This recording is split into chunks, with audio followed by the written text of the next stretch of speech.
In today's video, I'm going to teach you how to use Bluebeam's highlighting tools. Whether you're working on a large project, reviewing plans, or just trying to make your mark on a document, Bluebeam's highlighting feature is a great way to emphasize important information. So let's get started by walking through this process together.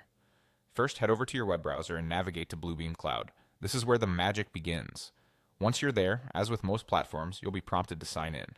In the Sign In area, go ahead and enter your email address. This is the same one you've used to register your Bluebeam account. Take a moment to double check for any typos. It's important that everything is entered correctly. After entering your email, click the Next button. This will lead you to the next step, where you'll be asked for your password. Enter your password carefully to avoid any mistakes, as a wrong password entry can be frustrating. Once done, click on the Sign In button to access your Bluebeam account. Now that you're inside, look towards the navigation options on your dashboard and locate Studio Sessions. Clicking on this will take you to a centralized hub for all your projects. Studio Sessions is a fantastic feature where you can coordinate with team members and manage documents effectively. Within the Studio Sessions, find the specific project you're working on. Click on it to open and access your project materials.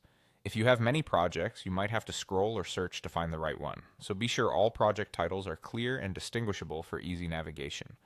Once your project is open, take a look at the left side panel. Here you'll see various tools at your disposal.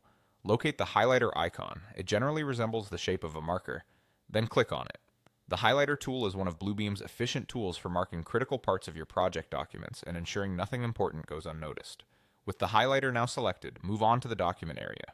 Click and drag your cursor over the text you wish to highlight. This action will apply the highlighting effect, clearly marking the chosen section. It's as easy as that. This tool helps in keeping track of important areas within large documents, making collaborative efforts more effective. And there you have it, a straightforward way to use Bluebeam's highlighting tools. Highlighting effectively can save you time and enhance communication across your team. Practice using these steps with different documents, and you'll find your workflow much smoother. Thanks for watching, and I hope this guide has been helpful. Be sure to like and subscribe for more tutorials. Happy highlighting!